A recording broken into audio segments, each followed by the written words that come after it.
Hi friends, మీకు కనుక ఈ వీడియో నచ్చినట్లయితే తప్పకుండా లైక్ చేయండి. శరత్ చంద్ర ఇంట్లో అందరూ కూడా హాల్లో ఉంటారు.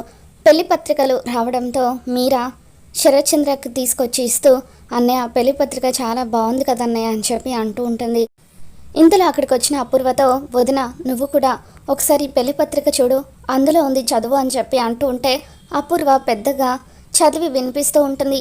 ఇక ఆ పెళ్లి పత్రికలో ఘట్టమనేని శరత్ చంద్ర అపూర్వల మేనకోడలు ఇందు అని చెప్పి తల్లిదండ్రులకు బదులుగా తమ పేర్లు రాసి ఉండడంతో అంతా కూడా ఒక్కసారిగా షాక్ అవుతూ ఉంటారు. శరత్ చంద్ర కోపంగా చూస్తూ ఉంటే, బావా నాకేం తెలియదు బావా అని చెప్పి అపూర్వ అంటూ ఉంటుంది. అసలు తల్లిదండ్రుల పేర్లకు బదులుగా మా పేర్లు ఉండడం ఏంటి అని చెప్పి శరత్ చంద్ర అంటూ ఉంటే, నేనే అలా వేయించానని ఇందు అంటూ ఉంటుంది.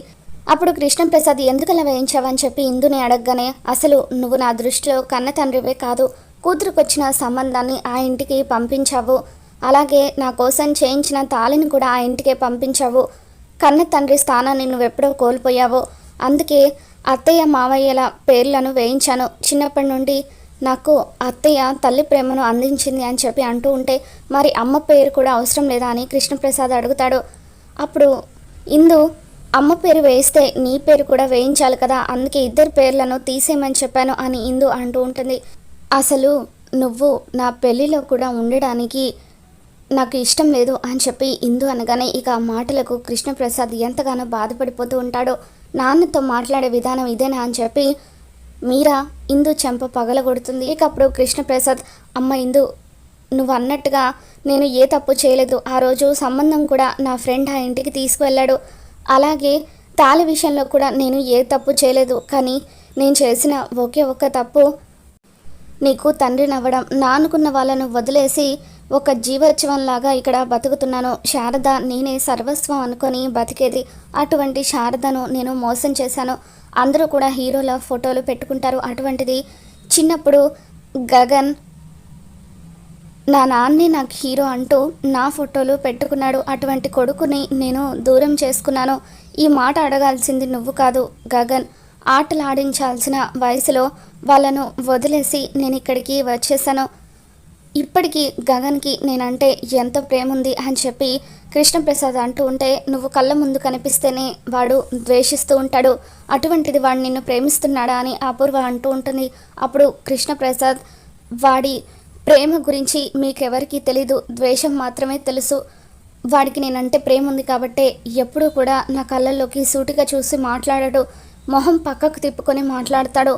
వాడి కంట తడి నాకు తెలియకుండా ఉండాలని, అది గగన్ అంటే, వాడు నిజమైన కొడుకంటే అని చెప్పి అలా కృష్ణప్రసాద్, సరే అమ్మా నువ్వు కోరుకున్నట్టుగానే నీ పెళ్ళికి కూడా నేను రాకుండా ఉండడానికి ప్రయత్నిస్తాను అని చెప్పి కృష్ణప్రసాద్ అంటూ ఉంటాడు. ఇక కృష్ణప్రసాద్ అలా మాట్లాడుతూ ఉంటే శరత్ చంద్ర పిలవడంతో, అవును కృష్ణప్రసాద్నే మాట్లాడుతున్నాను అని చెప్పి గట్టిగా అరుస్తాడు.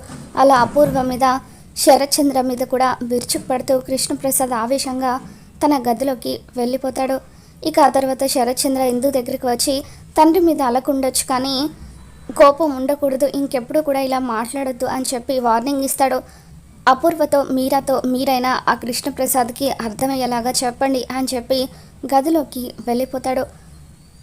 ఇక కృష్ణప్రసాద్ తన బెడ్రూమ్కి వెళ్ళిన తర్వాత బాల్కనీలో నిలబడి జరిగిన దాని గురించి ఆలోచిస్తూ ఎంతగానో బాధపడిపోతూ ఉంటాడు. మరోపక్క గగన్ భూమి ఇద్దరు కూడా కార్ దగ్గరికి వచ్చేస్తారు. గగన్ పెట్రోల్తో కార్ని ఫిల్ చేసి ఇక తిరిగి కార్ డ్రైవ్ చేస్తూ ఉంటే భూమి కన్నార్పకుండా అలా గగన్ వైపు చూస్తూ ఉండిపోతుంది.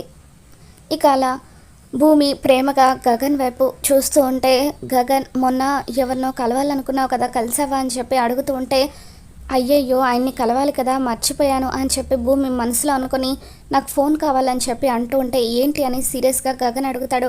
వాటర్ కావాలి అని భూమి అంటుంది. ఇప్పుడు ఇంటికే కదా వెళ్తున్నామని గగన్ అంటాడు. అమ్మో, అప్పటి వరకు గొంతు తడారిపోయి గుండె పట్టేసి అని చెప్పి భూమి ఏవేవో చెబుతూ ఉంటే, ఆగు వాటర్ తీసుకొస్తానులే అని చెప్పి గగన్ అంటాడు. ఇక ఒక షాప్ దగ్గర కార్ ఆపి, అదిగో షాప్, వెళ్ళి తెచ్చుకో వాటర్ అని గగన్ అంటూ ఉంటే, మీరుండగా ఒక ఆడపిల్లని షాప్కి పంపిస్తానంటున్నారు, ఏం మనుషులండి అని చెప్పి అలా భూమి అంటూ ఉంటుంది. గగన్ సీరియస్గా చూస్తూ ఉంటే కిల్ వచ్చినట్టుగా నాటకం ఆడుతుంది. ఇక అప్పుడు గగన్ వెళ్ళి వాటర్ బాటిల్ తీసుకొచ్చి భూమికి ఇస్తూ ఉంటాడు. ఇక ఇంతలో భూమి కృష్ణప్రసాద్కి ఫోన్ చేస్తుంది. కృష్ణప్రసాద్ కాల్ లిఫ్ట్ చేయకపోవడంతో ఇక అలా భూమి సైలెంట్గా కారులో కూర్చుండిపోతుంది. ఈసారి నువ్వు అతన్ని కలవడానికి వెళ్ళేటప్పుడు ఎవరినైనా తీసుకువెళ్ళు అని గగన్ అనగానే నువ్వు వస్తావా అని భూమి అంటుంది. నేను రాను కాబట్టి ఎవరినైనా తీసుకువెళ్ళన్నాను అని చెప్పి గగన్ అంటాడు. ఆఫీస్లో ఇంపార్టెంట్ మీటింగ్ ఉంది, నువ్వు చేసిన లేట్కి కరెక్ట్ టైంకి రీచ్ అవుతానో లేదో అని గగన్ కంగారు పడిపోతూ ఉంటాడు. ఒకసారి ఆఫీస్ వాళ్ళకు ఫోన్ చేద్దాం అనుకుని ఫోన్ చూసుకునేసరికి అందులో కృష్ణప్రసాద్ నెంబర్కి డయల్ చేసి ఉంటుంది. నువ్వు కానీ చేస్తావా అని చెప్పి గగన్ అడుగుతాడు. నేనెందుకు చేస్తాను, నువ్వే చేస్తుంటావని భూమి అనగానే చచ్చినా చేయను, ఎందుకంటే అది కృష్ణప్రసాద్ నెంబర్ కాబట్టి అని చెప్పి గగన్ అంటూ ఉంటాడు. ఏంటి అది అంకుల్ నెంబరా అని చెప్పి భూమి అనగానే నువ్వే చేసావా, ఎందుకు చేసావా అని గగన్ సీరియస్ అవుతాడు. నేను వెతుకుతుంది ఆయన్నే అని భూమి అనగానే అప్పుడు గగన్ ఒక్కసారిగా షాక్ అవుతాడు. మరోపక్క కృష్ణప్రసాద్ ఆ రోజు ఫ్యాక్టరీ కార్మికులు బాగుండాలనే ఉద్దేశంతో నేను ఆ పని చేశాను. నాకు వచ్చిన కష్టాలు ఎవరికీ కూడా రాకూడదు, ఇకపై నేను ఇక్కడ ఉండకూడదు, నా మనుషుల దగ్గరకు వెళ్ళిపోవాలి, నా శారద దగ్గరికి నా కొడుకు దగ్గరికి నేను వెళ్ళిపోవాలి అని చెప్పి అలా కృష్ణప్రసాద్ ఇల్లు విడిచి రావడానికి సిద్ధపడుతూ ఉంటాడు. మరి రాబోతున్న ఎపిసోడ్లో ఏం జరగబోతుందో మళ్ళీ మన ఛానల్లో తెలుసుకుందాం. మీకు వీడియో నచ్చినట్లయితే లైక్ చేయండి.